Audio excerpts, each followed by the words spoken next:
Terima kasih. Grass. Oke. Selamat malam, saudara-saudari di Palopo. Salam sehat, salam kita bertemu lagi.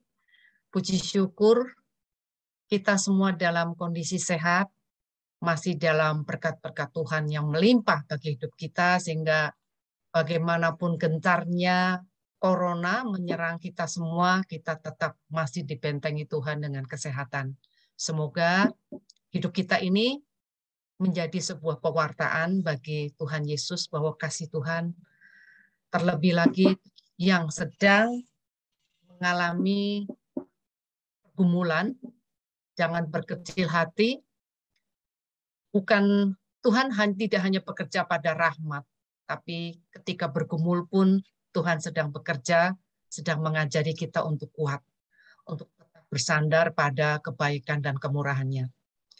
Malam hari ini, pertama boleh saya perkenalkan diri. Mungkin saat itu ketika saya membawakan di Palopo belum tidak mengikuti. Nama saya Justisia, saya pewarta dari BPK-PKK KAJ. Saya seorang ibu dari satu orang putri, dan saat ini pekerjaan saya hanya pelayanan, melayani di dalam keluarga dan kepada para umat di PDPKK dimanapun saya diutus. Malam hari ini saya sengaja tidak akan membawakan terlalu banyak firman, karena saya tahu saudara-saudari Anda sekalian baru saja mengikuti SHDR. Tentu 8 sesi cukup berat. Kalau kita setiap hari harus renungkan, cukup berat, ya. Kita coba akan, orang bilang, mengecap-ngecap, menyerap-nyerap apa dari hasil dari SHDR bagi hidup kami, hidup kita semua. Dan dari setelah kita mengikuti SHDR, jangan sampai semangat itu padam. Maka saya sengaja jangan padamkan roh, api roh itu dalam hati kita. Karena semua di tangan kita. Semua keputusan di tangan kita. Oke, mari segera kita masuk untuk merenungkan sebuah judul renungkan, jangan padamkan api roh, jangan padamkan semangat roh kudus yang ada di dalam hati kita. Saudara-saudari, 2 tahun belakangan ini mungkin basi lah kalau kita ngomongin soal corona, tapi inilah kenyataannya. 2 tahun belakangan ini sebuah masa yang luar biasa, yang Tuhan izinkan terjadi. Saya nggak bilang itu sulit, tapi sungguh dalam masa 2 tahun kita belajar banyak. Banyak yang hilang, banyak yang muncul. Banyak rancangan yang tidak bisa kita laksanakan, tapi kemudian banyak muncul rancangan baru. Segala kebiasaan baru tiba-tiba muncul, merombak kehidupan kita tanpa tahu kapan harus berakhir, dan bagaimana kondisinya, suasana baru. Tentu bukan hal yang mudah untuk melewatinya, untuk bertahan, terlebih lagi untuk mensyukuri semua kejadian dalam hidup. Dalam kesulitannya berkepanjangan, susah. Bagaimana bisa memelihara hati dalam kondisi sulit? Mungkin kalau yang tidak mengalami apapun, yang 2 tahun ini tenang-tenang saja, orang bilang, anak muda bilang fine-fine saja, tanpa harus suatu perjuangan memelihara hati. Tapi kalau 2 tahun ini mengalami banyak sekali masalah, banyak sekali pergumulan, banyak sekali kesulitan, banyak sekali kekhawatiran, was-was, bagaimana bisa memelihara hati? Bagaimana mungkin memelihara iman? Sulit. Bagaimana tetap mempertahankan ketaatan, kepasrahan kepada Allah? Susah. Orang boleh mengatakan sukacita kalau memang kenyataan kegembiraan yang hadir.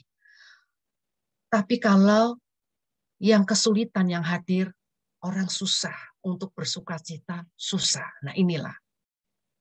Ini kondisi yang ada di hadapan kita. Kalau kita mengandalkan diri sendiri, hampir tidak mungkin. Sangat tidak mungkin. Kita perlu mengundang Roh Kudus untuk membimbing dan memimpin hidup kita keluar dari kepahitan-kepahitan, dan memohon Roh Kudus kembali mengobarkan mana semangat ketika sebelum pandemi. untuk kembali menyemangati hidup kita. Yang mungkin sebagian orang padam, menyurut karena segala kekecewaan yang berkepanjangan. Saya pun kebagian. Di dalam masa pandemi 2 tahun ini, saya pernah mengalami orang bilang masa padang pasir. Malas, segalanya malas. Dari semangatnya luar biasa sampai semangatnya begitu turun. Nah inilah, saya ingin kita bangun bersama-sama, kita mengetahui bagaimana triknya, supaya semangat itu jangan sampai padam.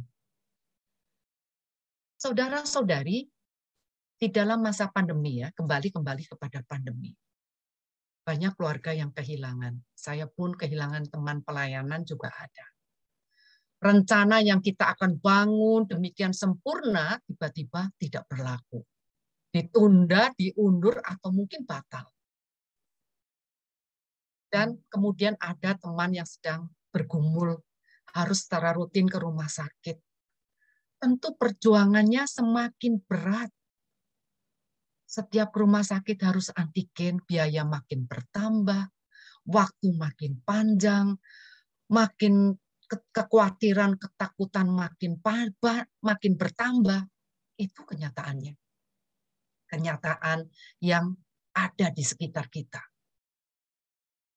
Dengan semua yang kita alami, apa yang sebaiknya kita lakukan sebagai anak Allah? Yang kita mengaku bahwa di dalam hidup kita ada Allah. Di dalam hati kita ada tangan Allah, ada kuasa Allah yang melingkupi. Apa yang seharusnya? Mengomel, berontak, marah, menyalahkan Tuhan. Karena begitu sulit keadaan yang dihadapi. Bahkan ada beberapa teman yang untuk sekedar makan kebutuhan beras pun sulit. Dulu mungkin punya pekerjaan, tiba-tiba di masa pandemi, bukan hanya gaji yang dipotong, bahkan tidak memiliki gaji. Akhirnya hidup bersandar pada kebaikan-kebaikan teman. Seolah-olah kita merasa bahwa mengapa Tuhan izinkan semua terjadi. Padahal rancangan Allah adalah damai sukacita, damai sejahtera, bukan rancangan kecelakaan. Tapi bagaimana ini tuh? Seperti dalam Yeremia 11, rancanganmu adalah rancangan damai sejahtera dan bukan rancangan kecelakaan. Yang terjadi dalam hidup kita sehari saat ini, 2 tahun ini, jauh dari sukacita di beberapa teman, di beberapa kondisi, jauh dari sukacita. Inilah kondisi yang dihadapkan pada kehidupan kita.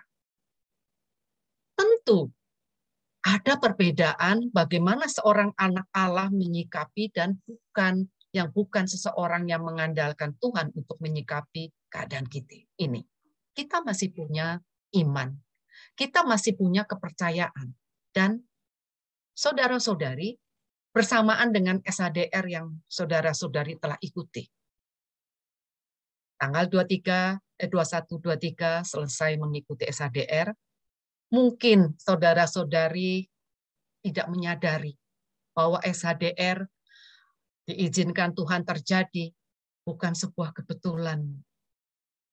Itu adalah bukti penyelenggaraan Allah yang Maha Kuasa. Allah ingin memberikan peneguhan, Allah ingin menunjukkan, ingin memberikan bisikan kepada saudara-saudari. Allah ingin memberikan bagaimana langkah seorang anak Allah yang ingin meraih hidup baru, bagaimana bertumbuh dalam hidup baru, bagaimana figur seperti apa yang seharusnya kita capai sepanjang hidup kita, yakni menjadi seperti Kristus. Allah turut bekerja dalam segala sesuatu pasti untuk membawa sebuah kebaikan. Seperti yang dikatakan dalam Roma 8:28. SHDR adalah teguhan ayat dari Roma 8:28. Tuhan sedang menyelenggarakan sebuah rancangan kasih, rancangan keselamatan pada diri saudara-saudari di Palopo. Karena melalui SHDR, yang baru saudara-saudari ikuti, sebenarnya saudara-saudari telah dibawa masuk di dalam perjalanan iman. Mungkin yang sedang bergumul, yang sedang mengalami kekecewaan, sedang dibawa bersama Allah, berjalan bersama Tuhan, di mana Roh Kudus yang tidak lain adalah pribadi Allah Bapa dan Allah Putra bekerja bersama, mengajak bersama bekerja saudara-saudari untuk melaksanakan, untuk masuk di dalam penyelenggaraan kasih dan kuasa Allah.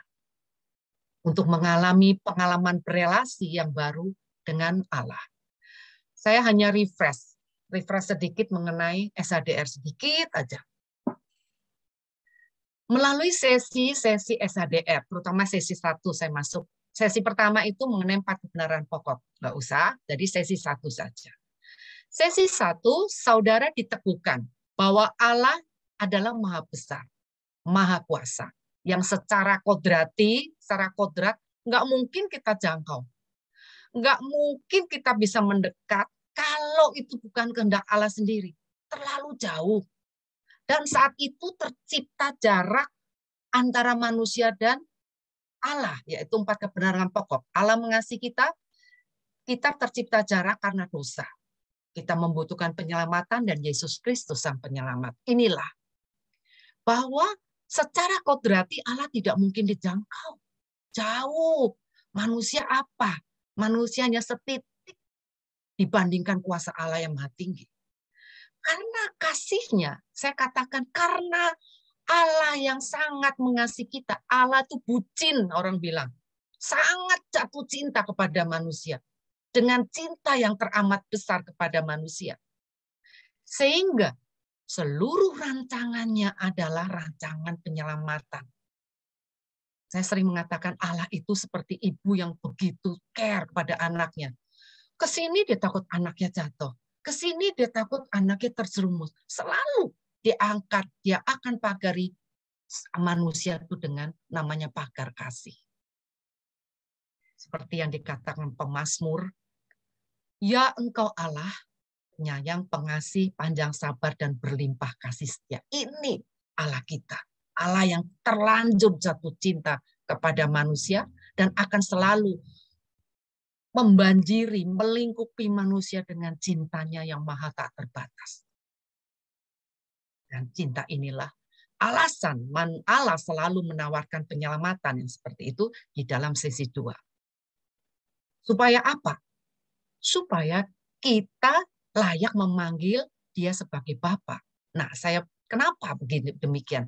Karena setiap dosa itu menciptakan jarak manusia dengan Allah.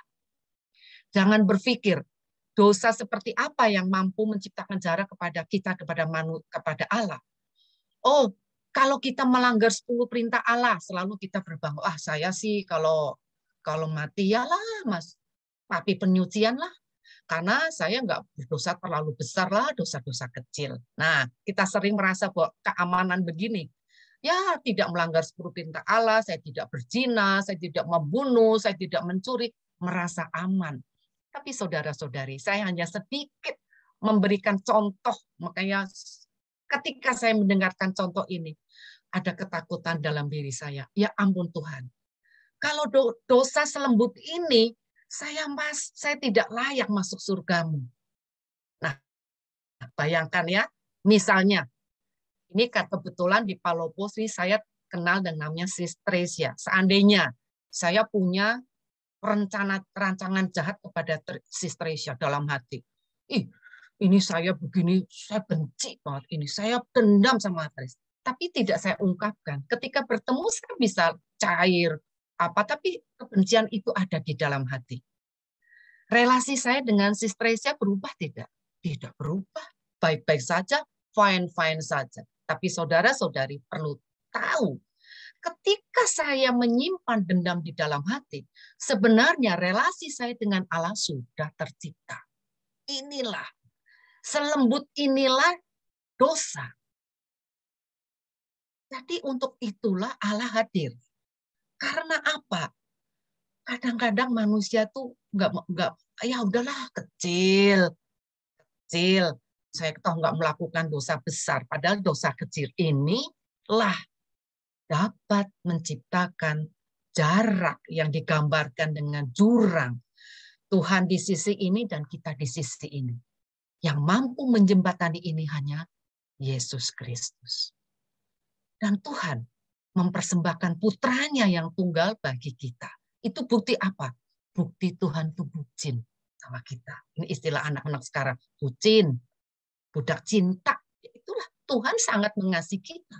Untuk itulah bahkan dia mempersembahkan putranya yang terkasih bagi kita. Saudara-saudari, penyelamatan yang Allah tawarkan itu berupa apa sih? Ayo kita bertobat. Supaya apa? Supaya dua sisi jurang ini dapat terjembatani. Karena setiap dosa tidak layak di hadapan Allah. Selalu saya katakan, saya gambarkan bahwa seluruh berkat, seluruh berkat rahmat itu kudus. Asalnya dari surga. Ketika kita tidak layak, kita tidak akan mampu menerima berkat itu. Karena terlalu kudus. Nah, jembatan ini hanya mampu dijembatani oleh Yesus. Melalui apa? Kita ajarkan Yesus untuk Yesus menjembatani awal pertama itu melalui salib, pengorbanan salib. Nah, ketika itu, setelah itu, Yesus mengajak kita semua yang memiliki relasi dengan Allah yang sudah tercipta jarak untuk melakukan pertobatan. Kalau Yesus dulu, dengan hadirnya Yesus yang menjembatani kita dengan Allah, membuat kita layak memanggil Allah sebagai Bapa. Selanjutnya, apakah setelah itu kita nggak berbuat dosa? Terus jatuh bangun dalam perbuatan dosa. Setiap kita berdosa, kita butuh pemulihan. Pemulihannya melalui apa? Pertobatan. Pertobatan dan kemudian tidak sekedar bertobat. Bertobat dan metanoia, hidup baru. Artinya kita tidak mau melangkah lagi ke belakang. Pertobatan metanoia adalah bukan pertobatan 360 kembali seperti awal, tidak. 180 derajat dan tidak menoleh ke belakang. Kita harus ke depan, hidup baru, hidup yang dituntun Allah, itulah yang dikehendaki Tuhan. Itu di dalam sesi 2 dan sesi 3 mengharapkan kita hidup baru. Saudara-saudara, saya langsung masuk dalam sesi 5. Di dalam sesi 5, saudara-saudari semua sudah merasakan, diberi kesempatan untuk merasakan Tuhan yang nyata dalam hidup melalui kehadirannya. Siapa yang mendapatkan bahasa roh? Ya, saya boleh melihat galeri siapa yang mendapatkan bahasa roh? Boleh tunjuk jari? Oh, enggak ada. Semua tutup video ya. Oke, enggak apa-apa. Ada yang mendapatkan bahasa roh. Tidak hanya itu, ada yang mendapatkan lain-lain, nggak harus. Jadi semua SHDR bukan berarti kita dapat bahasa roh. Karunia dari sebuah seminar hidup baru dalam roh adalah hidup baru itu sendiri. Kita mau menyatakan bahwa inilah langkahku, langkah pertama hidup baru. Bukan sebuah bahasa roh. Kalau belum bahasa roh berarti belum ikut SHDR. Tidak demikian. Bahasa roh adalah salah satu karunia. Nah, ya. Di dalam sesi 5 kita boleh merasakan Allah yang nyata. Sehingga melalui kehadirannya, dia berharap kita masuk di dalam kehidupan baru yang berkelimpahan. Saudara-saudari, tidak semua orang yang berkelimpahan itu merasakan berkelimpahan. Kalau kita tidak menghadirkan Allah, hidup yang berkelimpahan itu orang lain melihat berkelimpahan, tapi dia merasakan seluruh hidupnya masih kurang dan kurang. Banyak orang-orang yang berkelimpangan harta masih merasa miskin. Karena apa? Karena di dalam hidupnya tidak menghadirkan Tuhan. Saya mungkin di dalam ini pernah nggak saya menceritakan sebuah cerita bahwa ini terjadi. Ada seorang teman, seorang profesional yang sukses, tapi hidupnya kosong, sepi. Seolah-olah saya hidupnya ini seperti boneka, pagi, siang, sore. Hanya pekerjaan. Semua dia capai. Karena dia top di dalam suatu perusahaan besar, tapi hidupnya kosong. Tiba-tiba dia diajak pergi sebuah baksos. untuk melayani anak kecil, panti asuhan, dan dia membagikan, bagi-bagikan. Nah, ketika dia membagi, dia hanya sekedar membagi, dan setelah itu dia selesai, dia katakan, saya tidak mendapatkan apa-apa di dalam baksos ini. Karena menurut teman-temannya, dengan baksos kamu akan merasakan bahwa hatimu yang kosong itu terisi. Ternyata tidak. Ketika dia sedang di depan panti, dia merokok, dia sambil, aduh capek, datang anak kecil, seorang anak dari panti keluar ikut perempuan dan menegur bapak, menegur temannya. Om tadi yang bagi di dalam ya, boleh nggak? Saya panggil Om Papa. Kaget loh. Kamu siapa? Kamu ini. Nah, setelah percakapan itu, ini tertegun. Boleh. Saya boleh nggak? Saya peluk Om. Nah, ketika boleh, nah ketika pelukan itu terjadi, mungkin seorang top manajemen yang tidak pernah dipeluk, tidak pernah merasakan sentuhan yang tulus dari seorang anak kecil yang sangat membutuhkan kasih, cairlah hatinya. Dan ketika pelukan itu terjadi, ruang kosong di dalam hatinya penuh, bukan oleh apa yang dia capai, tapi oleh kasih yang hadir. Nah inilah, bahwa kelimpahan dunia bukan membuat kita mampu merasakan kelimpahan di dalam Tuhan. Tapi yang Tuhan inginkan adalah kita merasakan kelimpahan di dalam Allah. Karena apa? Dengan apa kita bisa merasakan itu? Ketika aku datang, Yesus menyambut Yesus yang datang dalam hidup kita, dan kita akan merasakan kelimpahan. Hanya di dalam kasih-Nya yang hadir dalam hidup kita, kita akan mampu merasakan kelimpahan. Kasih tidak lain adalah figur Kristus sendiri. Di dalam sesi 5 kita merasakan Allah yang hadir, Allah yang menyertai. Mungkin ada yang merasakan menangis, ada yang merasakan pengalaman dikasihi, dan ketika saya terus terang mengalami sesi 5 ini bukan di dalam SADR, pencurahan Roh Kudus, tetapi di dalam sebuah KRK Pantai Pentakosta. Saya merasakan seperti memeluk kaki Tuhan, dan saya menangis bisa setengah jam atau 1 jam tanpa henti. Merasakan dipeluk, merasakan disentuh kepalanya, merasakan dibelai Tuhan Yesus. Dan itu luar biasa. Itulah semangat yang Tuhan kobarkan dalam hati kita. Melalui sesi-sesi itu pun, kita sebenarnya sudah dibawa di dalam, disulut satu persatu. Melalui peneguhan bahwa engkau dikasihi, melalui bahwa engkau diselamatkan, melalui bahwa engkau bertobat, maka engkau akan menemui hidup baru. Setelah itu, kamu akan boleh merasakan Allah yang hadir. Kamu boleh merasakan karunia Allah yang dilimpahkan pada kita. Dan kita juga ditunjukkan bagaimana bertumbuh dan seperti apa kita nantinya. Itu pengalaman-pengalaman di dalam sesi-sesi SADR. Diteguhkan, merasakan, tidak henti sampai di sini. Allah memberikan karunia-karunia kita untuk membantu kita bertumbuh, membantu kita untuk melayani satu sama lain. Nah, saudara-saudari, semuanya itu tidak mungkin kita lakukan sendiri. Kita tetap membutuhkan Roh Kudus menyemangati hidup kita untuk dibentuk dan mau dibentuk dan dirubah. Semangat yang ada di dalam kita adalah semangat roh kita yang dikobarkan oleh Roh Kudus. Mengapa bilang pencurahan Roh Kudus? Bukan kita tiba-tiba dicurahkan lagi Roh Kudus, tapi roh yang ada di dalam kita, Roh Kudus yang ada di dalam kita buang segala halangan-halangan yang membuat rahmat Allah tidak bisa hadir. Itulah. Jadi ketika itu terbebas, halangan-halangan itu terbebas, Tuhan akan memberikan karunia-karunia seturut dengan rancangannya. Kita mau jadi pendoa, kita diberikan karunia berdoa. Kita akan mengajar, karunia mengajar. Seturut rancangannya untuk melayani.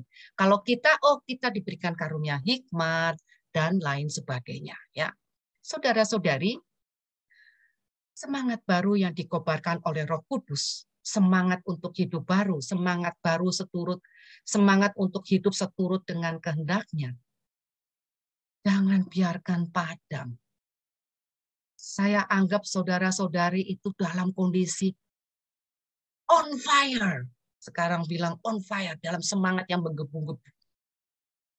Tentu ketika selesai SHDR kita punya begitu banyak rancangan. Oh ya, aku mau membaca kitab suci satu hari tiga bab misalnya. Oh, satu hari saya mau berdoa minimal 1/4 jam. Tentu ada rancangan-rancangan baru. Tentu ada planning-planning baru supaya saya bisa menjadi seperti Kristus, menjadi seperti yang dikehendaki Allah.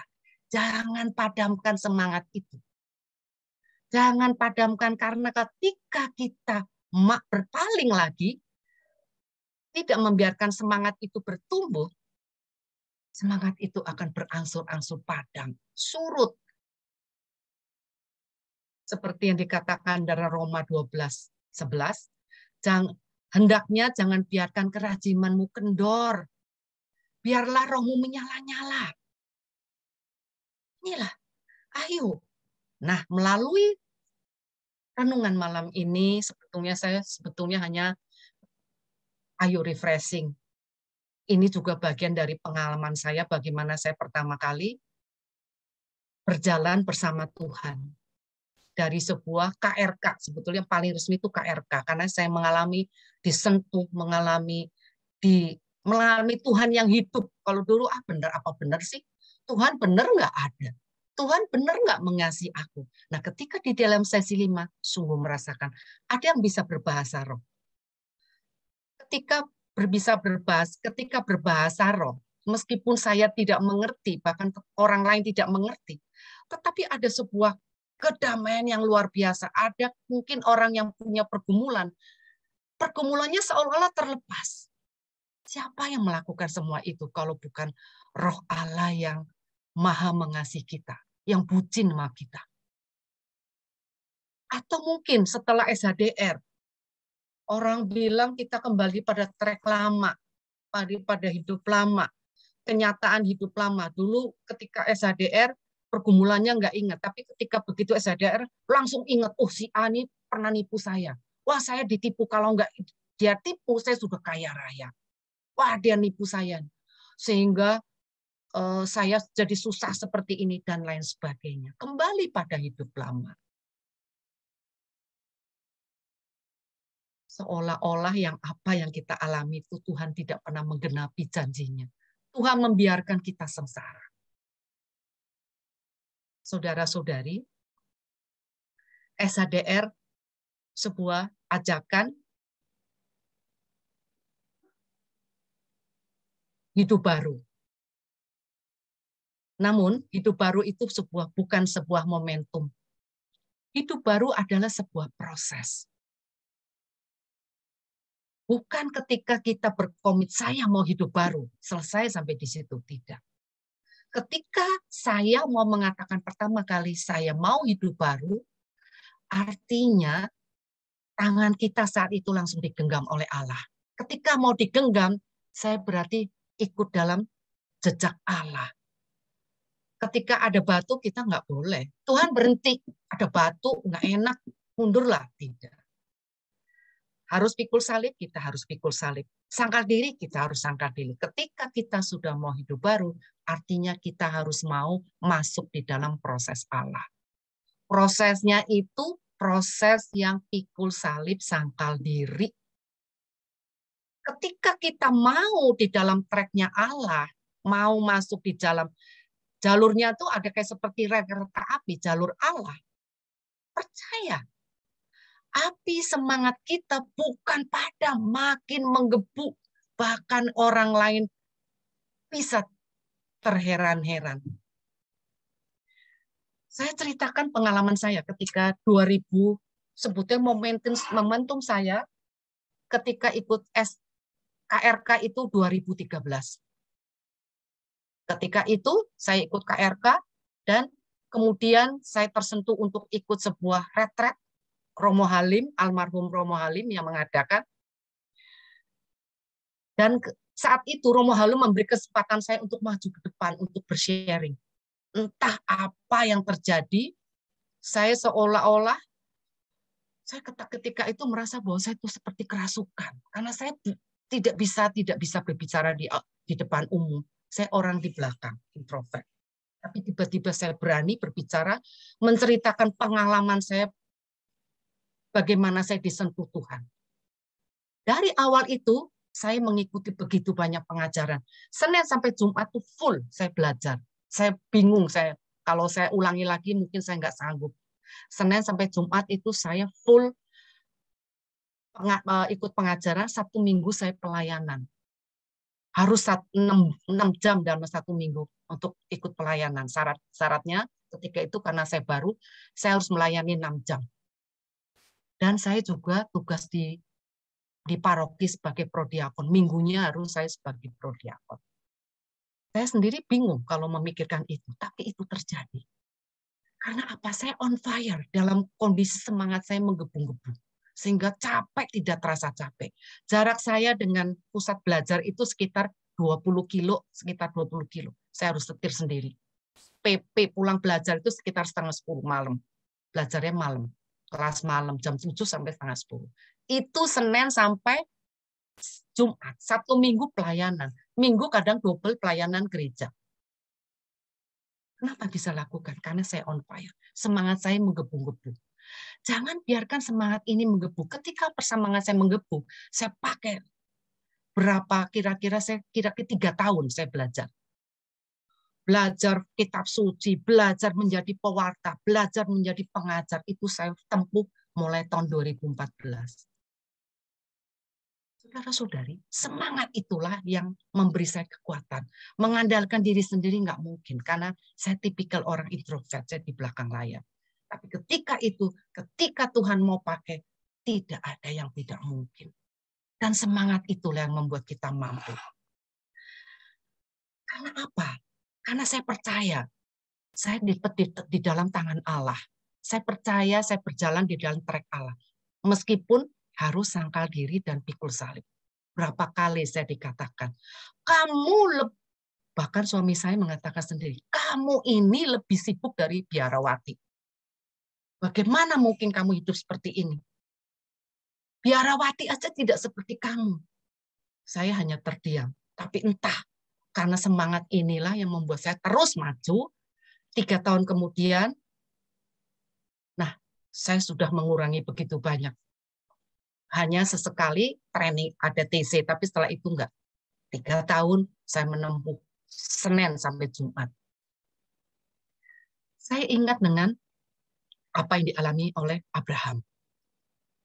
Saudara-saudari bisa nggak membayangkan Abraham? Ketika dia dipanggil Tuhan berumur 75 tahun. Ya, hai Abraham, kamu harus meninggalkan Haran, kamu menuju Kanaan, tanah terjanji. Engkau akan kujadikan bapa para bangsa, dan keturunanmu seperti pasir di laut. Bayangin nggak, umur 75 tahun, tapi sampai umur 98 dia belum mendapatkan anak. Kita dapat membayangkannya. 75 ketemu Tuhan. 86 dia memiliki anak Ismail. Ya. Itu pun bukan dari istrinya. Kemudian 99 tetap Sarah belum hamil. Bagaimana itu terjadi kalau terhadap kita? Tuhan, kamu janji sendiri loh, akan menjadikan aku bapak para bangsa. Tapi nyatanya 20 tahun aku sudah menunggu Tuhan. Istriku sudah berumur berapa? 90. Ketika itu 90. 90 ini si Sarah. Hampir 90. Sudah menopause. Nggak mungkin Tuhan. Secara perhitungan manusia tuh nggak mungkin. Kamu janjimu palsu nggak sih? Mungkin kita akan ngomong gitu. Tuhan palsu lah. Tuhan ngeledek nih. Tuhan halu nih. Udah 90 kok katanya mau jadi bapak para bangsa. Katanya istri dari Sarah. Mana mungkin pasti kita akan sudah patah hati, luka batin, marah, benci.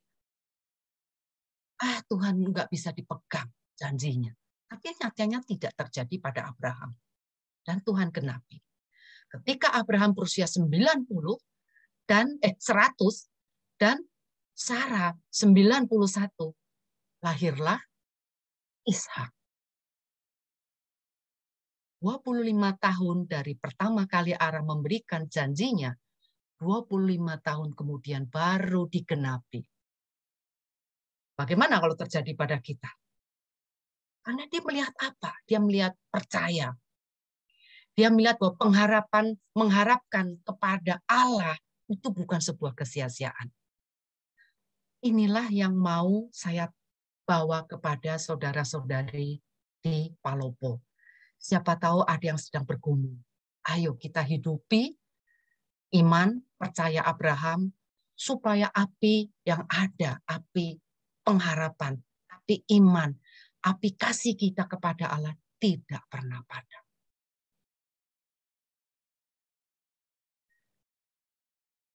Saudara-saudari, mungkin kita yang sekarang telah mengikuti SHDR bukan serta-merta menjadi manusia yang lain, tidak. Butuh waktu, butuh proses. Saya bilang hidup baru itu proses.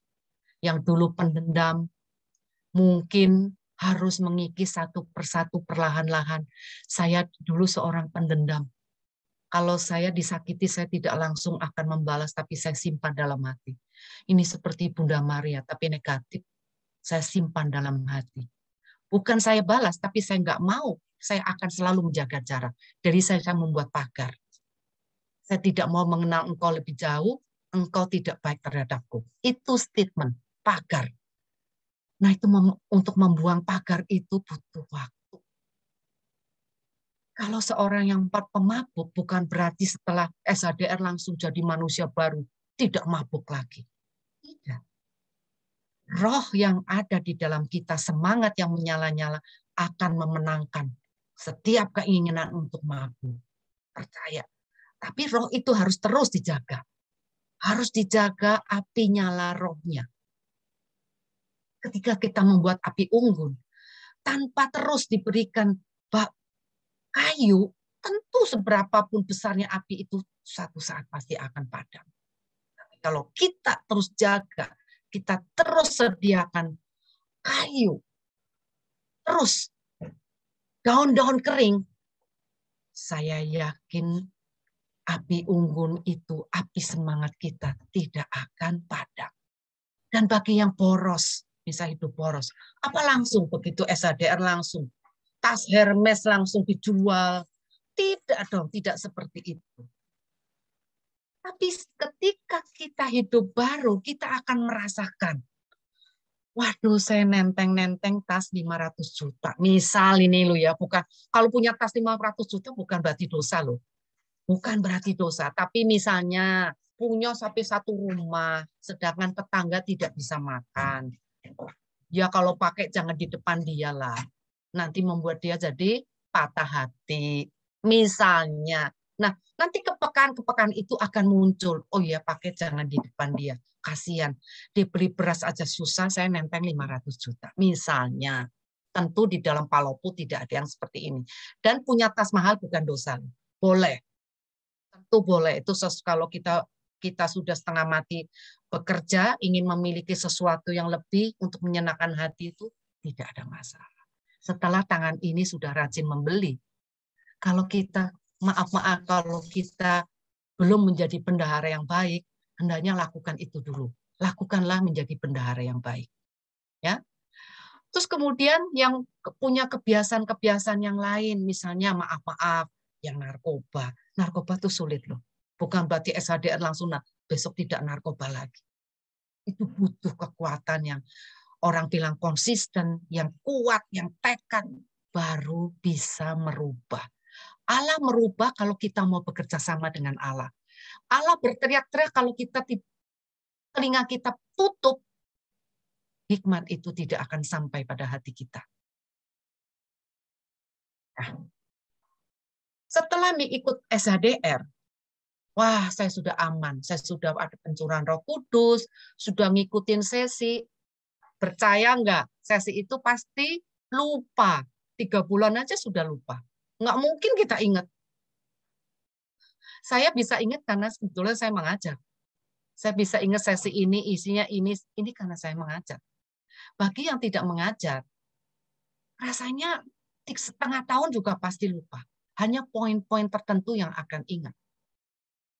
Oleh karenanya, selagi masih fresh, SHDR itu perlu ditindaklanjuti. Semangat kita, api yang sudah dikobarkan oleh begitu banyak sesi, jangan dipadamkan.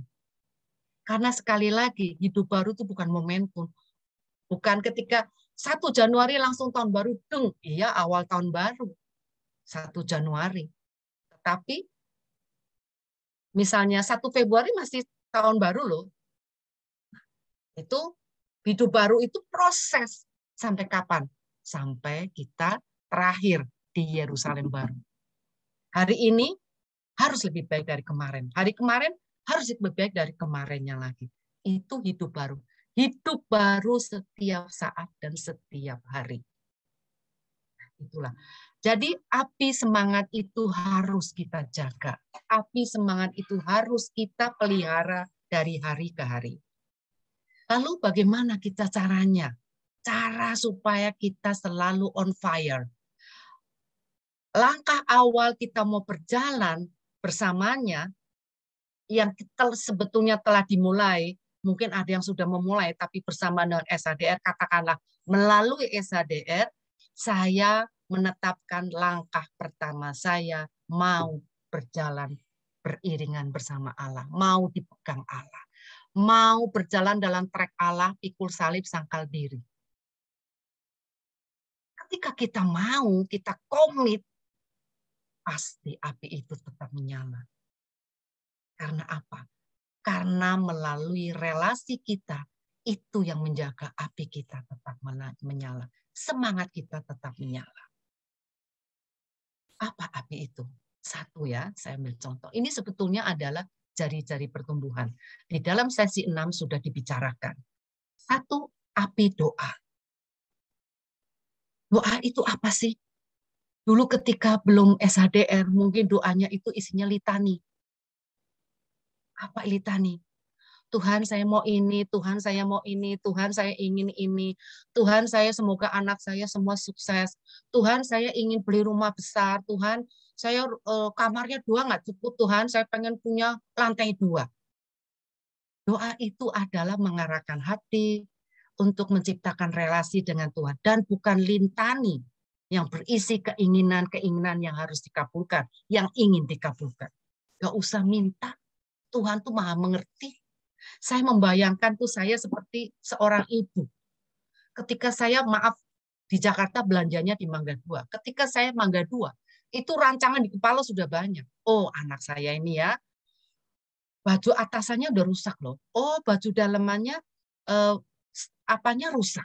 Oh, sepatunya kayaknya sudah berlubang loh. Saya sudah perbaiki, kayaknya sudah nggak bisa pakai lagi. Rancangan ini banyak. Dia nggak minta. Oh, handuknya itu rasanya sudah rusak loh. Boleh diperbaiki. Ya saya beli dah. Oh, spraynya kayaknya sudah lusuh. Tanpa saya minta loh. Tanpa dia minta loh. Itu terjadi sendiri. Karena apa? Karena kasih. Tadi di awal bahwa Allah itu bucin loh. Sangat mencintai kita. Kalau nggak mungkin. Bahkan anaknya pun dipersembahkan bagi manusia untuk memulihkan relasi dia dengan manusia. Nah, doa akhirnya menjadi sebuah ungkapan kerinduan kepada Allah. Doa adalah cinta yang tercurah kepada Allah. Karena apa? Kita menyiapkan waktu sendiri loh dengan Allah. Dan ketika kita mencurahkan kasih dalam doa, itu kita akan merasakan sebetulnya Allah terlebih dulu loh mengasihi kita. Bahkan dikatakan tadi hari ini ada renungan seorang Romo mengatakan, ketika kita mendoakan orang lain, sebetulnya kita sedang mengirimkan cinta. Itu seperti itu. Jadi ketika kita mau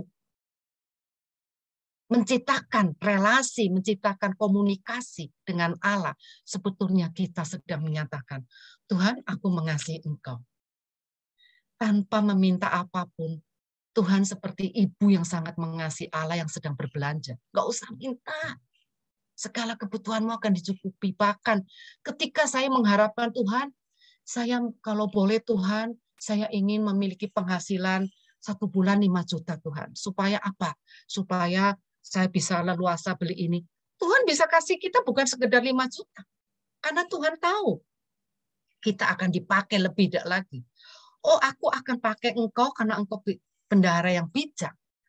Aku kasih engkau penghasilan 10 juta. Jangan meminta. Bahkan Tuhan bisa berikan berlipat-lipat. Jadi nggak usah pakai litani. Dia akan tahu. Ketika misalnya anakku sakit, Tuhan, anakku sakit Tuhan, saya sudah mencari kesembuhan ini. Tuhan, saya serahkan keselamatan anakku, kesembuhan anakku di dalam tangan-Mu. Tuhan pasti akan memberikan yang terbaik. Nah ya, bahkan ketika kita merasakan api kita hampir padam, berdoa, minta.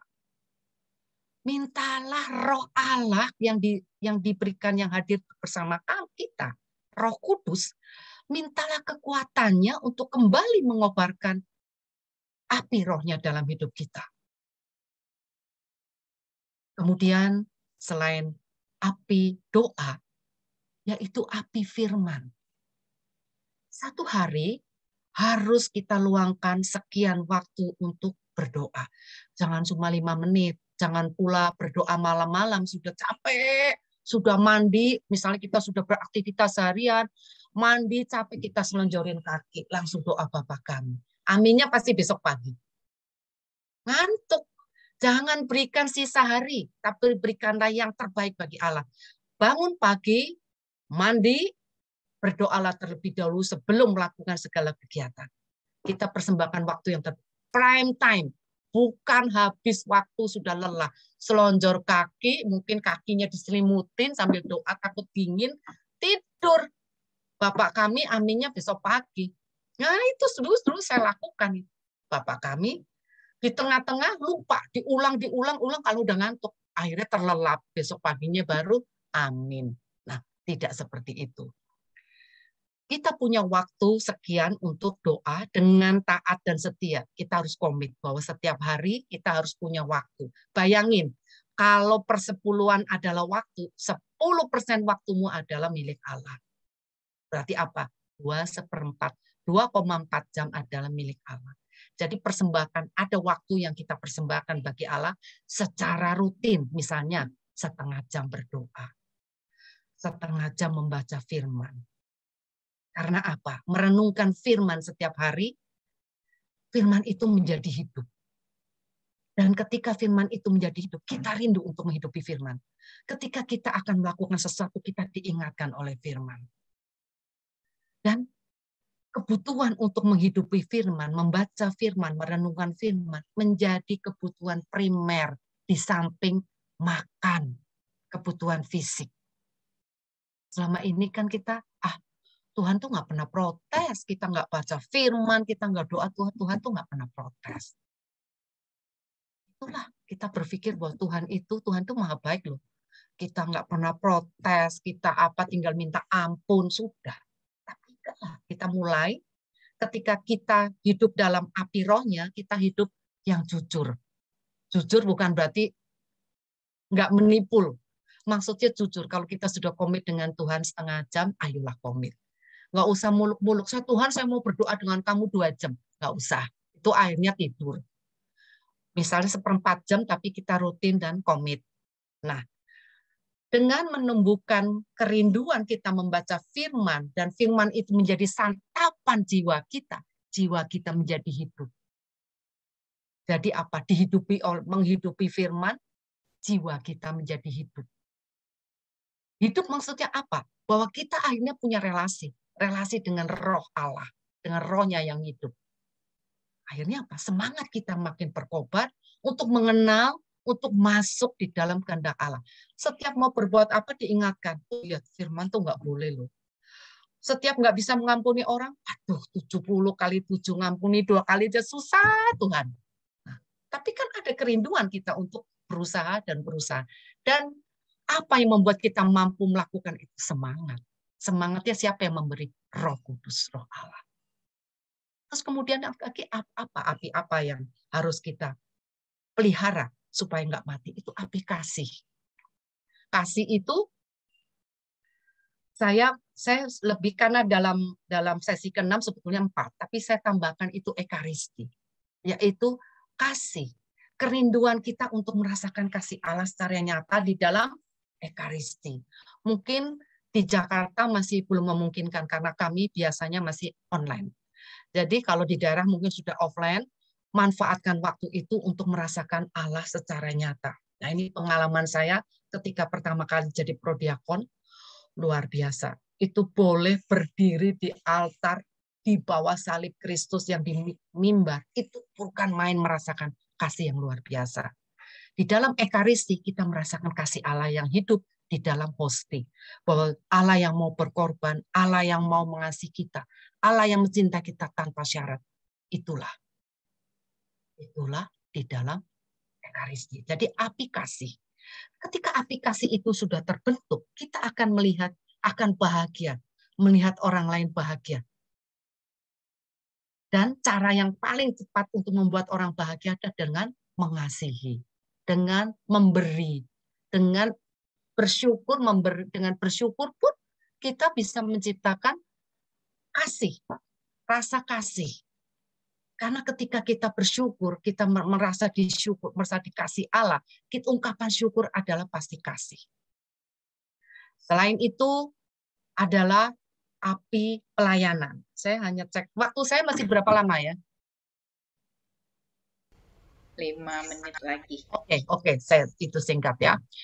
Api yang berikutnya adalah api pelayanan. Melayani sebagai ungkapan syukur atas kebaikan Allah. Jadi menjaga api tadi dengan api doa kita, firman kita, ekaristi, api pelayanan, yaitu ayo kita melayani. Melayani orang lain sesama seperti kita melayani Allah. Kalau kita mengasihi Allah, pasti ingin melayani. Kita mengasihi anak. Ini waktu anak kecil, makan ayam pun kita suwirin. Karena apa? Kita mengasihi. Makan ikan apalagi, kita takut ya kesedak duri. Karena apa? Karena kita kasih, yang kecil pun kita pikirkan. Kalau kita melayani orang lain, memikirkan seperti melayani orang yang kita kasihi, tentu pengalaman pelayanan itu menjadi pelayanan yang sempurna. Karena pelayanan atas dasar kasih. Pelayanan sebagai ungkapan kita dikasih Allah, saya juga dikasih Allah, maka saya ingin mengasihi sesama. Pasti, kalau orang yang bersyukur, buahnya adalah kasih. Kemudian, api berkomunitas. Ingin mungkin sulit karena masih dalam kondisi online. Komunitas adalah sarana pengenalan Yesus Kristus yang hidup dalam diri saudara-saudari. Kemudian kita juga mengenal Allah yang hidup. Kasih Allah itu nyatanya dari saudara-saudari dalam komunitas. Berkomunitas itu sampai sedemikian. Saya ketika dulu masuk di dalam komunitas, saya masuk kira 7 tahun yang lalu, saya dengan karakter lama yang belum hidup, yang hidup baru merangkak, baru 2 tahun merangkak, egonya masih tinggi, perfeksionisnya masih tinggi. Saya seperti gelas yang kesana kemari berbenturan, bunyi klontang-klonteng, berbenturan, bermusuhan, disengitin orang, diomongin orang, dijulitin orang. Karena saya tidak fleksibel. Nah, ketika itu saya merasa didikan Allah itu melalui teman komunitas. Oh, Yusti, kamu harus begini, melayani itu tidak perlu gini, melayani itu yang penting sukacita, nggak perlu sempurna, nggak perlu perfect, nanti kamu dimusuhi orang, sudahlah, yang penting kita sukacita. Tapi pengajaran Allah itu datangnya dari teman-teman komunitas. Teman komunitas adalah Allah yang hidup. Nah, itulah. Jadi di dalam api komunitas, super komunitas pun kita boleh merasakan rancangan Allah, penyelenggaraan Allah. Kadang-kadang api roh kita yang hampir padam pun, teman-teman komunitas yang membantu memadamkan. Kita bayangkan, satu batang kayu kalau dibakar, tentu sebentar juga padam. Tapi kalau mungkin satu ikat kayu, katakanlah semangat dari sebuah komunitas, dibakar, apinya lebih besar dan lebih lama. Inilah bahwa kadang-kadang api semangat kita pun bisa disemangati, dijaga supaya tidak padam itu dari saudara-saudara komunitas. Saling menjaga, saling mengoreksi, saling mengasihi, saling membantu. Itu dalam komunitas. Jadi saudara-saudari, seperti judul renungan kita, jangan padamkan semangat, itu kaitannya dengan SHDR. Karena di dalam SHDR, katakanlah Anda sekalian sudah dibawa dalam, dinyalakan. Terus dalam setiap sesi itu menyalakan semangat sudah demikian membakar. Dan semangat itu on fire, itu nggak boleh padam. Dengan cara apa? 5, api doa kita harus dijaga, api firman kita dijaga, api ekaristi kita, api kasih Allah yang harus kita terima, itu sebagai kekuatan rohani kita harus jaga, api pelayanan dijaga, api berkomunitas dijaga. Rasanya kalau kita mau berjalan di dalam Tuhan, mau karena menjalani ini tuh sangkal diri pikul salib loh. Berkomunitas, kalau kita tidak sangkal diri pikul salib, musuhnya segudang. Kita sebentar aja keluar dari komunitas, ganti komunitas yang lain. Kita harus bangun, pikul salib, sangkal diri, penuh kerendahan hati, mengalah. Jadi, kalau kita menjaga 5 api ini dalam hidup kita, tentu semangat itu tidak padam. Meskipun iman kita besar, percaya pada Tuhan, tapi kalau tidak pernah berdoa, apa artinya? Saya percaya, saya berharap Tuhan menjadi penolongku. Tapi benarkah dilaksanakan dalam hidup? Bagaimana kau menghidupi firman? Firman yang mana yang bisa yang kau hidupi? Nanti perlahan-lahan. Makanya saya bilang hidup baru adalah sebuah proses, bukan sebuah momentum. Jadi, janganlah hendaknya kerajinanmu kendur, biarlah rohmu menyala-nyala, layanilah Tuhan melalui sesama, melalui siapapun yang Tuhan hadapkan di hadapan kita. Mungkin pembantu, karyawan, siapapun yang sedang Tuhan hadapkan di dalam kehidupan kita, layanilah seperti kita melayani Tuhan. Demikian, Tuhan Yesus memberkati. Kalau ada salah-salah kata, mohon maaf. Dan tadi ada beberapa orang yang minta didoakan. Sebentar saya akan itu dulu ya, saya akan ambil dulu, nanti kita masuk di dalam doa. Sebentar.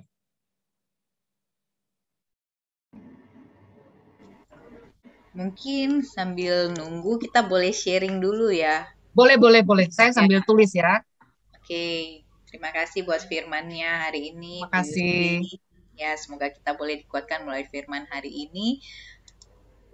Boleh bagi siapa dari kita yang mau sharing, silahkan bagaimana pengalamannya, khususnya kemarin kita habis ikut SHDR. Kira-kira gimana ya pengalamannya? Apa apinya masih nyala-nyala atau ada pengalaman yang baru yang kita alami dari seminar kemarin? Sepertinya Pak Albino unjuk jari ya tadi, mau menceritakan pengalaman seminar kemarin atau gimana? Silahkan Pak Albino. Di unmute dulu mic-nya.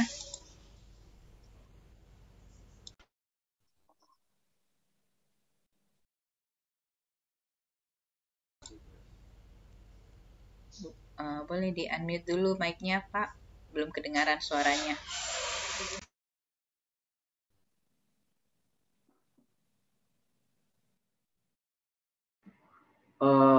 Pak Albino mic-nya di unmute di sisi kiri ya, mic-nya di bawah. Ya, belum di unmute nih. Nggak bisa kah dibantu terus dari ini host yang bantu, bisa nggak?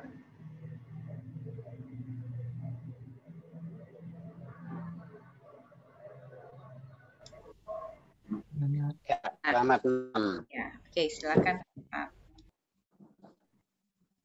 Kalau selama mengikuti SHDR, seperti tadi Wis katakan, kalian selama 3 hari itu semangatnya berapi-api, merasakan kasih Tuhan mungkin selama 3 hari. Tapi macam tadi Ibu katakan, mungkin setelah itu lewat 2-3 hari merasa bahwa wah, apinya mulai mau padam kembali. Sehingga pada kemarin saya setelah lihat bahwa ada di PD ini ada judul yang mengatakan jangan padamkan api Roh Kudus. Saya untuk ikut kembali untuk menyemangati kembali, membakar kembali api Roh Kudus yang saya peroleh dalam SHDR. Kadang kita berkomit seperti Ibu katakan bahwa kita berkomitmen. Tapi komitmen itu pasti ada tantangannya. Mungkin kita hari ini berkomitmen bahwa saya akan berdoa, berikan waktu kepada Tuhan selama 1 jam atau 1 jam. Tapi mungkin lewat 2-3 hari itu merasa turun kembali. Mungkin ada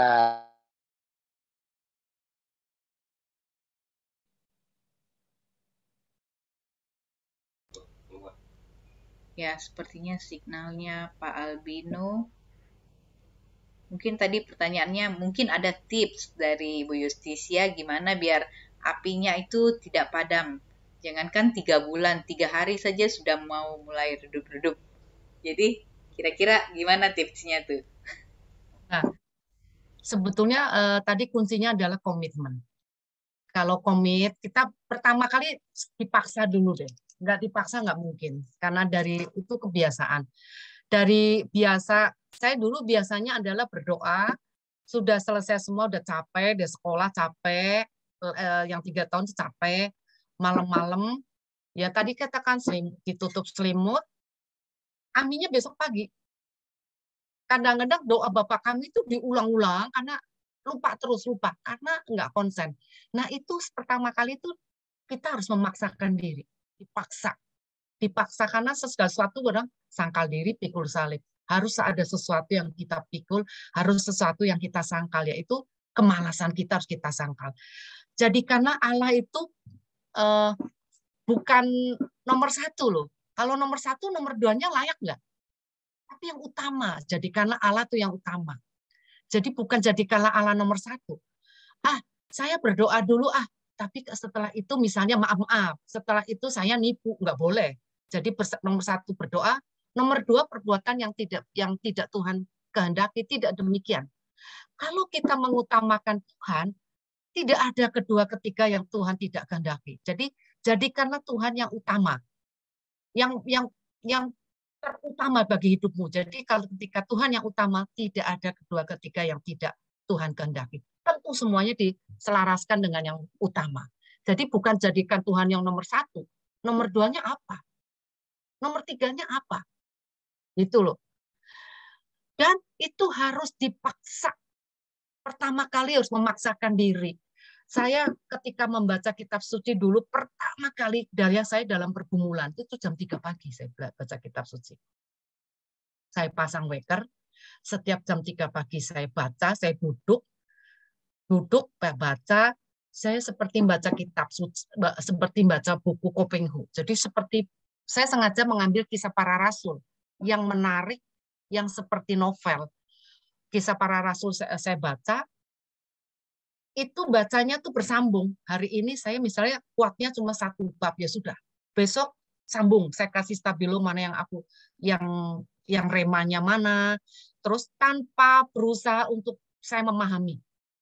Percaya, ketika kita mau memaksakan diri, komit, Tuhan berjalan bersama kita. Pengertian itu menyusul. Pengertian itu menyusul, menyertai kita. Terus nanti 1 bab, 2 bab kok nggak berasa ya? 3 bab kok nggak ngantuk ya? pertama kali ngantuknya luar biasa. Akhirnya saya perlu cuci muka dulu. 2 bab kok enggak ya? 3 bab kok akhirnya biasa. Nah, pertama kali perlu memaksakan diri untuk menjadikan sebuah kebiasaan. Makanya saya katakan, berdoa berikanlah waktu prime. Bangun tidur, mandi, doa. Nggak usah kita bilang 1 jam muluk-muluk. Kita bingung 1 jam. Aduh, saya belum buat sarapan. Jadi ketika kita mau menyiapkan sarapan jam 6, kita bangun lebih pagi. Daripada jam 3, bangun lebih pagi. Kalau saya pertama kali membaca firman itu jam 3 pagi.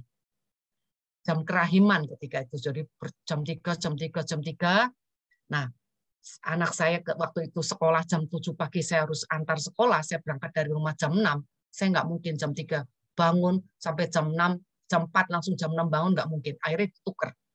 Saya tidur, bangun, baru doa. Jadi jadikanlah bahwa akhirnya santapan jiwa kita kalau belum itu belum kenyang. Jadi bukan perut yang membutuhkan kenyang, tapi jiwa kita juga membutuhkan kenyang. Tapi harus dipaksa. Pertama kali harus dipaksa. Harus dijadikan itu kebiasaan dulu. Karena apa? Karena manfaatnya akan kita rasakan. Karena pertama kali baca firman kita nggak ngerti, tapi pengertian itu menyusul. Akhirnya apa? Tuhan berjalan bersama kita. Jalan bersama Kristus akhirnya. Jadi pertama kali harus memaksakan diri. Kita sendiri harus tidak boleh membiarkan api itu padam, jangan diemin aja, biarin aja padam. Karena apa? Tuhan kan terserah kita. Pintu aja bukaannya dari dalam, bukan dari luar. Terserah kamu. Aku sudah ketok kamu tiap hari, tapi kamu nggak pernah buka pintu. Inisiatif baru datang dari kita. Inisiatif mau mendekat kepada Tuhan. Inisiatif bahwa roh Tuhan ini aku ingin tetap membakar hatiku, membakar hidupku, sehingga setiap jatuh dalam bangun pun aku tetap merasakan hangatnya kasih Allah. Itu menurut saya jadi harus dipaksa, awalnya harus dipaksa. Jadikan terus kita harus punya komitmen. Saya harus melaksanakan tiap hari. Kalau tidak melaksanakan seperti berhutang. Allah tuh nggak pernah absen loh memberikan berkat sama kita. Coba kita bangun pagi, kita langsung diberikan nafas, mata bisa melihat. Ada teman saya begitu bangun pagi matanya gelap gulita, tanpa ada gejala apapun di malam harinya mau tidur. Bagaimana dengan itu? Kita bangun pagi mata sehat, nafas masih di ranjang sendiri, bukan di ruang ICU. Tidak ada apapun perangkat medis di dalam tubuh kita, tidak dipasang selang apapun. Puji Tuhan, Allah tidak pernah absen memberikan berkat kepada kita. Ya, jadikanlah waktu berdoa itu waktu bertemu Tuhan, waktu berelasi dengan Dia sebagai sebuah komitmen. Pertama kali komitmen, paksain, nanti akhirnya sebuah kerinduan. Untuk sampai ke situ, kita harus memaksakan diri. Karena apa? Daging kita itu kuat sekali. Daging itu yang kuat. Daging itu yang tidak taat. Jadi kita harus memaksa daging, memaksa keinginan daging itu kita harus paksakan. Kita harus arahkan supaya bersama-sama berjalan bersama Tuhan. Mungkin itu yang bisa saya sampaikan. Ya, bagaimana Pak Albino? Sudah ya penyampaiannya. Pak Albino, Mas. Ya, mungkin ada lagi yang mau sharing. Benar juga yang Ibu Justisia katakan tadi. Roh memang penurut tapi daging lemah. Karena itu kita harus komitmen. Dalam bahasanya tadi Bu Justisia dipaksakan. Jadi komitmen itu dibutuhkan. Mungkin ada lagi yang mau sharing. Boleh dari Ibu Barni.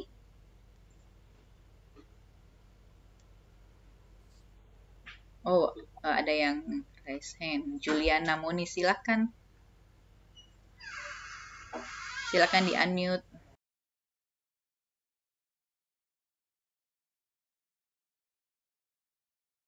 Bu Juliana masih mute. Ini Silakan. yang lagi sakit ya, dari Kediri ya, Bu?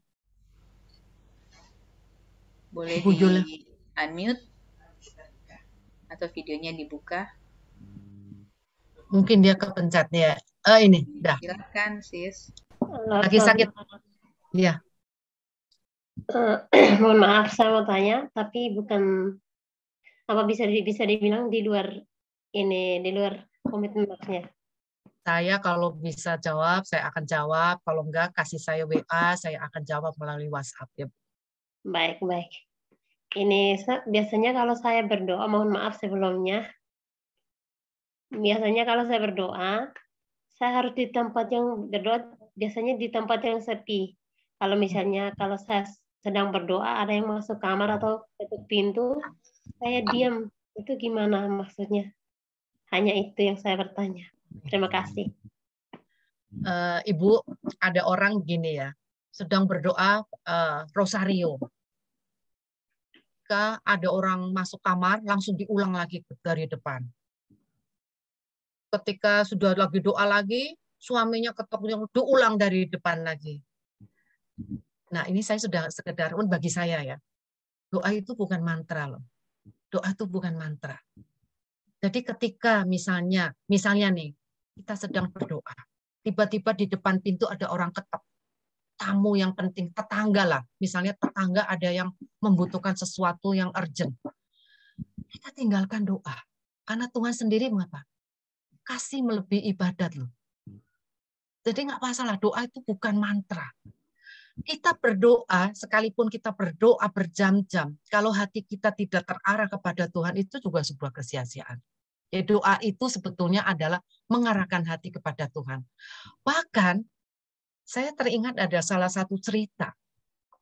Saya baca sebuah santo, bahwa dia menjadi seorang kudus hanya ketika membukakan pintu. Setiap saat membukakan pintu dan mendoakan siapa yang hadir tamu hari itu.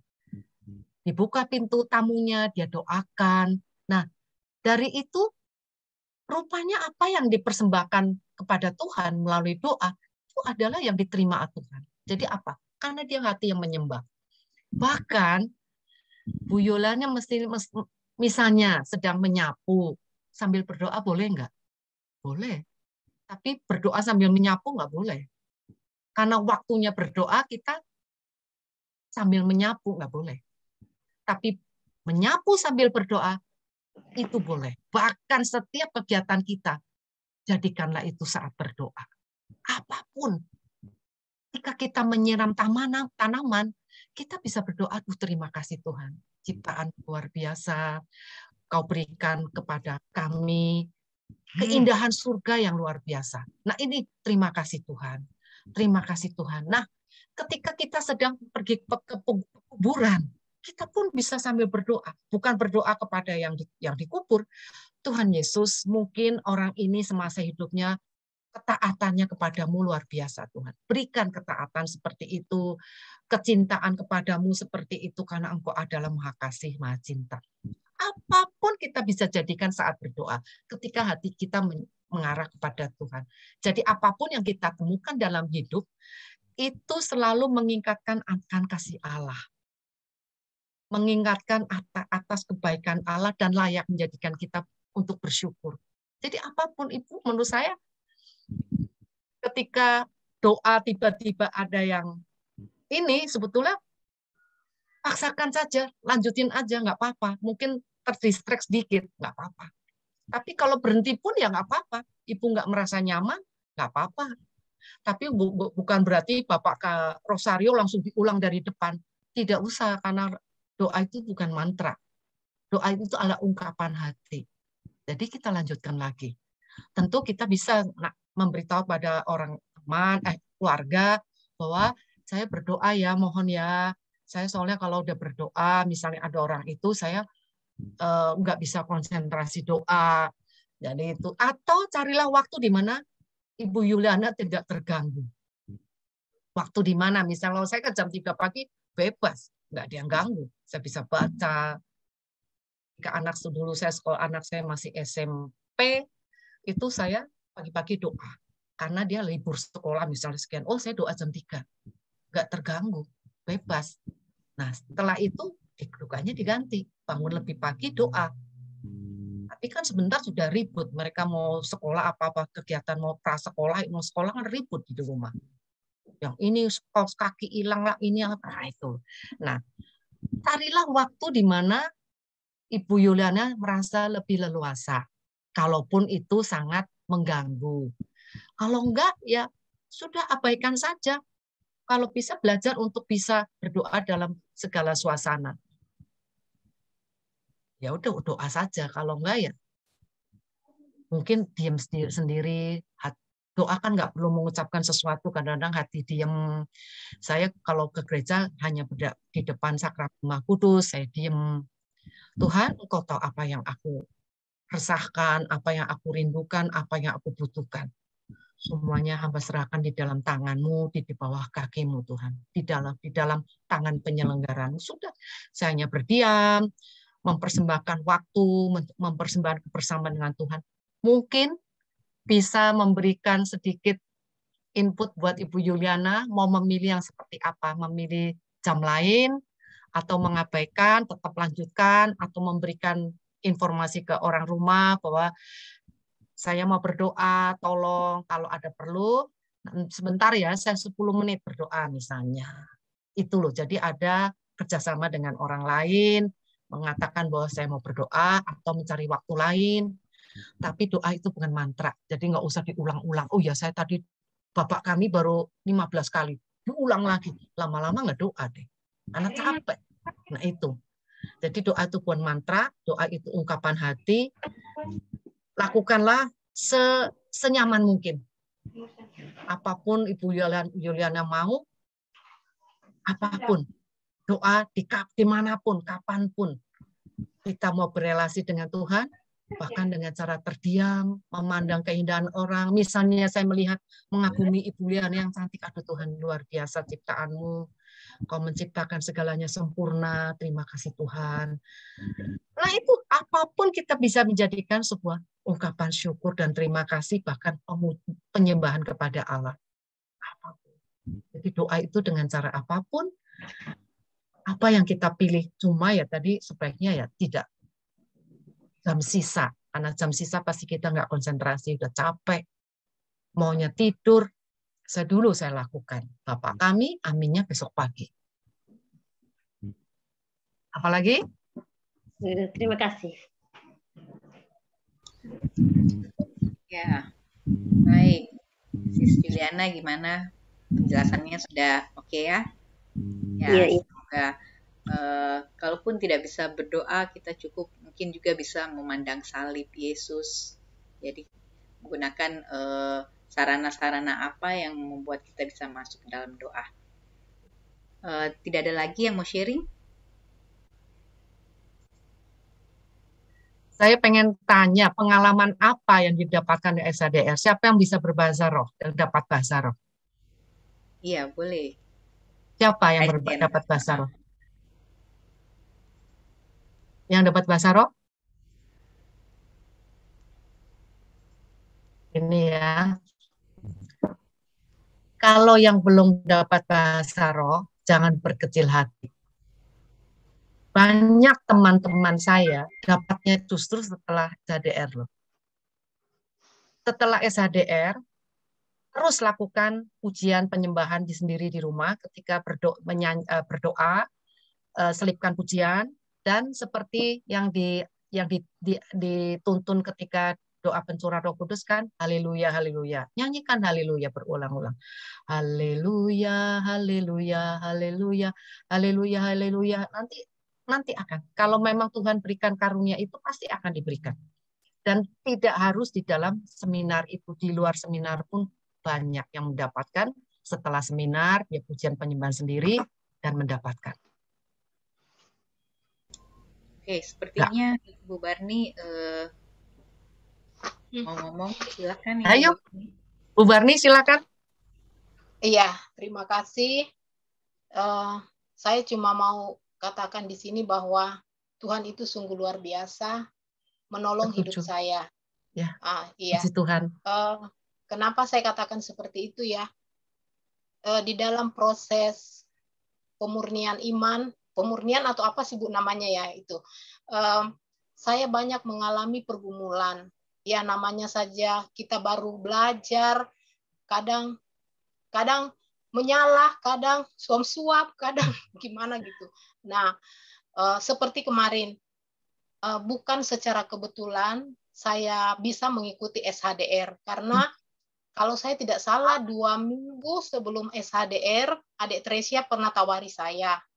Tapi saya pikirnya tanggal 16-17, kebetulan hari itu saya ada janji dengan tamu. Jadi saya bilang sama Adik Tres, minta maaf ya, saya tidak ikut dulu. Soalnya saya juga barusan ikut SHDR, belum lama ini lewat Pak Benyamin Ratu, dan rupanya beliau juga ikut.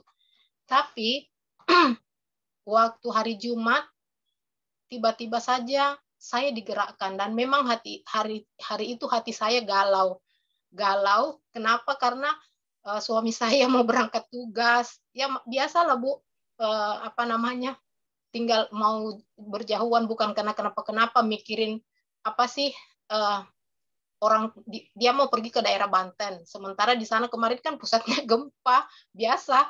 Jadi tiba-tiba saja waktu saya duduk lagi tunggu sopir untuk menjemput suami saya, kayaknya saya buka-buka ini kok tiba-tiba hati saya ada yang katakan ikut SHDR, kayak gitu kan, kayak ada, padahal saya tidak pernah pikirkan karena saya sudah putuskan bahwa saya tidak akan ikut.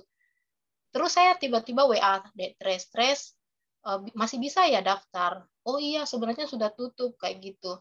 Nah, di sini tadi saya semakin diteguhkan lagi ketika Ibu mengatakan ya pada Roma 8 ayat 28 bahwa kita tahu sekarang bahwa Allah turut bekerja dalam segala sesuatu untuk mendatangkan kebaikan bagi mereka yang mengasihi Dia, yaitu bagi mereka yang terpanggil sesuai dengan rencana Allah.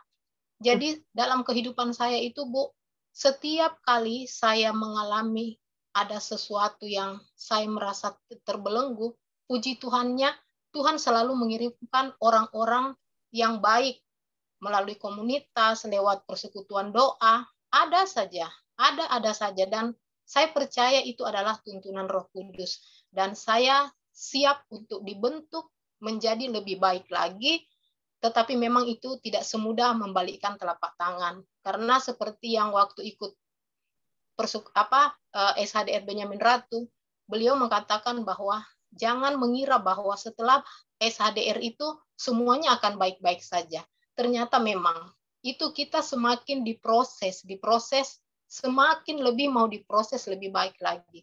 Dan saya terus minta tuntunan Tuhan untuk bisa melalui semua proses itu, karena kemarin saya dapat ayat lagi Bu di Ayub bahwa sesungguhnya berbahagialah manusia yang ditegur Allah.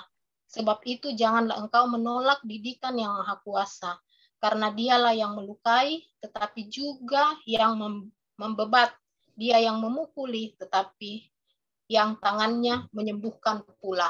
Nah, ini menguatkan saya bahwa ketika kita mendapat teguran atau mendapat semacam pembelajaran dari Tuhan, sesungguhnya kita harus berbahagia. Jangan kita sedih, karena disitulah mungkin Tuhan akan membentuk kita menjadi baik. Dan saya percaya dengan SHDR kemarin banyak hal yang saya bisa dapatkan, dan saya bersyukur sekali bisa ikut SHDR kemarin. Saya semakin diteguhkan untuk maju, tidak menyerah, walaupun itu masih ada